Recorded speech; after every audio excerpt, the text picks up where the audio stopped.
Welcome back mga kabari sa ating Usapang Baboy, and ngayon po nandito tayo sa Lipa City dahil gusto ko po kayong itour sa ITCPH. Although hindi po muna dun sa kanilang main farm kundi dun sa kanilang mini farm.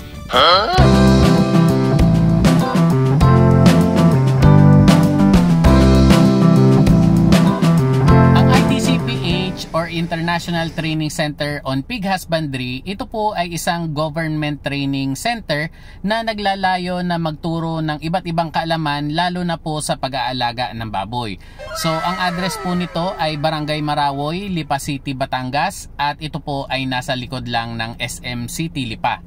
So kung kayo po ay interested na magpa-train dito, i-check nyo po ang kanilang website.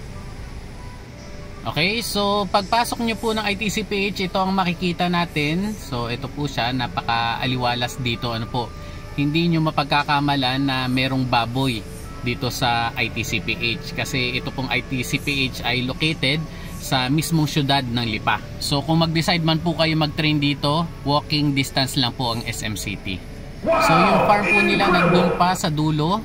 So ito po mga ito ay mga classroom nila. Pero hindi na po tayo pupunta dyan dahil ang pupuntahan po natin ay dun sa parteng yun, kung saan andun ang kanilang mini farm. Okay, so andito na po tayo at ito po yung mga baboy na hindi bumabaho. What? At ito pong isa, lalo na ito yata yung pinakamalaking alkansya na nakita ko. So ayan po, siguro milyonaryo ka na pag napuno mo yan. Then yung mini farm po na sinasabi ko ay nasa loob nitong Green Pigs Information Hub na building. So dyan po lang tayo pupunta kasi dyan lang po tayo may access sa ngayon. Sa video po ngayon, itutur ko po kayo sa ITCPH. Gusto ko po may pakita sa inyo ang kabuuan ng ITCPH. Ano po? So eto po yung mapa ng ITCPH and eto naman yung ITCPH. Okay? So tapos na po ang ating tour. Wait, what? Dahil naipakita ko na po ang kabuuan ng ITCPH. Okay? So sa totoo lang po, sa ngayon ay nandito lang po tayo sa 12. Ayan, so dyan lang po tayo ngayon. Okay, so tuloy na po natin ang ating tour. Ayan, so ano pong laman nito? Ito siya. Since ito po ay information hub, marami tayong malalaman na kababuyan dito. Ayan, so katulad po nito, ayan, mga parte ng baboy kapag sila po ay kinarne. And then life cycle of a market pig. And makikita nyo po dito kung gaano katagal ang kada stage. Ano po? So katulad nito, gestation or pregnancy. Lactation ay 21 to 30 days. Rearing, so nursery po ito. Then additional 4 months para sa fattening. Pero sa ngayon po yung iba nakukuha na yan lahat-lahat 5 months lang. And then ito po, meron tayo ditong pig facts. Parang sinasabi lang po dito na very sensitive daw ang ating mga baboy sa init. Base po dito sinasabi na mas sensitive ang ating mga baboy sa ibang mga hayop pagdating po sa init dahil nga mas maliit ang kanilang baga at sila po ay hindi nagpapawis.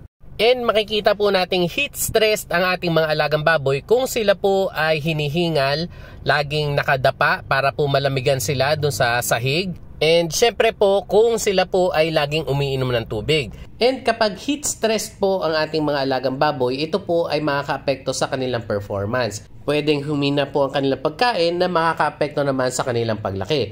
And kapag marami po silang iniinom na tubig at naapektuhan ang electrolytes at acid-base balance, ito rin po ay pwedeng mag-lead sa pagtatae or diarrhea.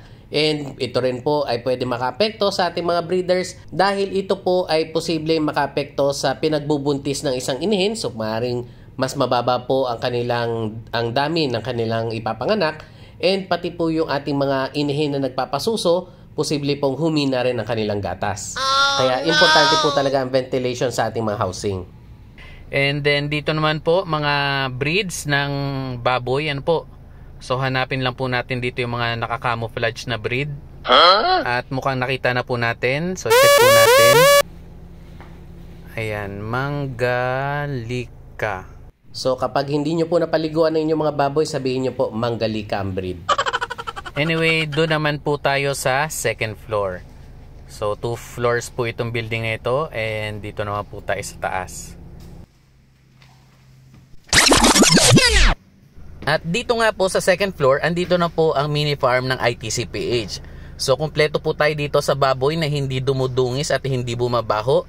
Pero hindi rin po gumagalaw, hindi lumalaki, and hindi rin po natin maibebenta. So unahin ko po muna ito, and ito nga po ang design ng ITCPH para sa ating mga buntis na inahin. And ito po yung tinatawag nating gestating stalls or gestating pen. So ito po ay individual at bawat isang buntis na inahin ay may sariling kulungan. And then ito naman po yung sinusunod nila sukat. So 0.65 meters po ang lapad at 2.4 meters ang haba. So parang 8 feet na po yan.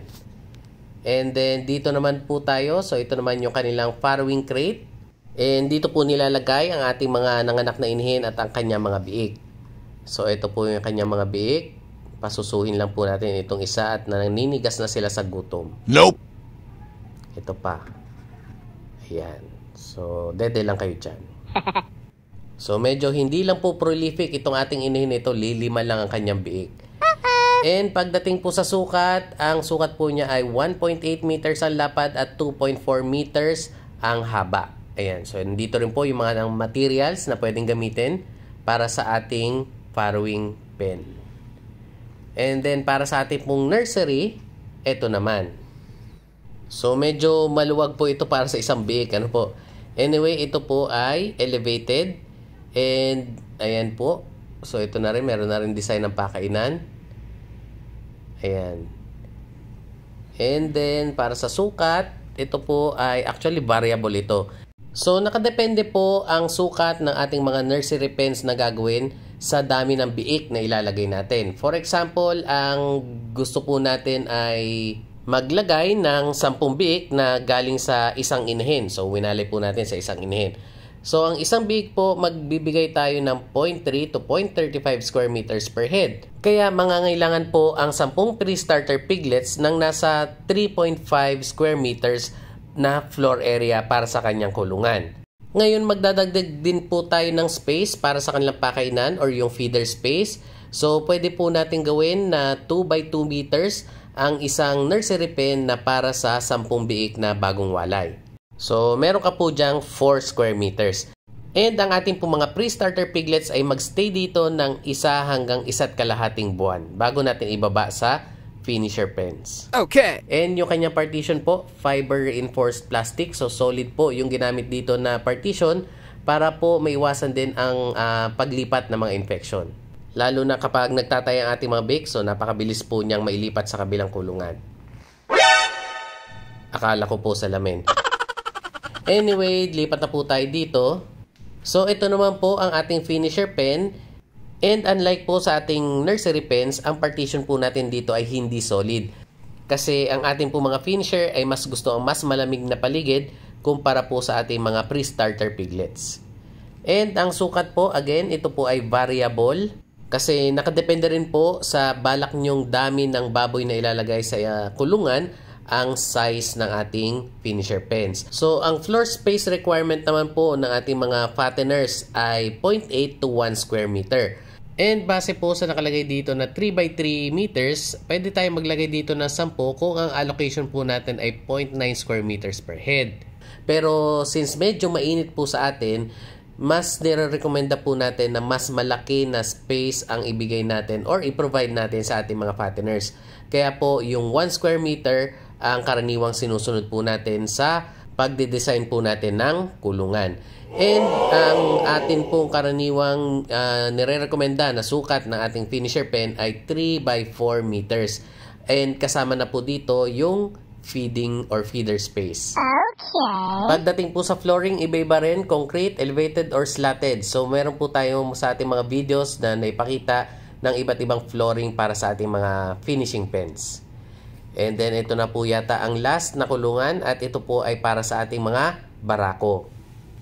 Actually, ito po ay collection pen. Kung kayo po ay kokolekta ng similya, ay ganito po ang design. So, makikita po natin na parang mayroon tayo dito mga vertical lang na GI pipes. Ano po? So, magkabila yan. And open lang po siya.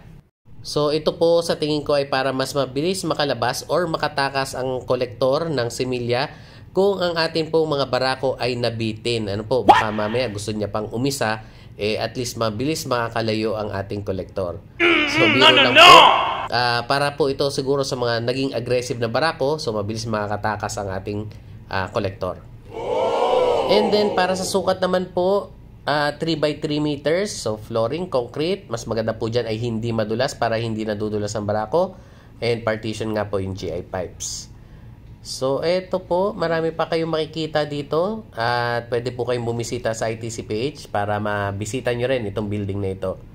Then, eto naman po ay growth chart. So, kung ano po yung dapat timbang ng inyong mga baboy depende sa kanilang edad. So, syempre, hindi po natin makukuha yan kung hindi maganda ang ating genetics, nutrition, pag-aalaga, medication, and syempre yung housing, lalong-lalo na po yung mga kulungan na diniscuss natin ngayon. Okay, so that ends our tour and magre-rest po muna tayo sa ating tree house. Pero shoutout po muna natin ang Vesagas Farm and Noe Julio Malyo. Ayan, so thank you po for watching and sa lahat po nating mga kabaryo, maraming salamat po sa patuloy na suporta at tiwala sa ating channel and palagi po tayong mag-iingat. Usapang baboy na may katuwaan, pampasaya ng Tigrolak.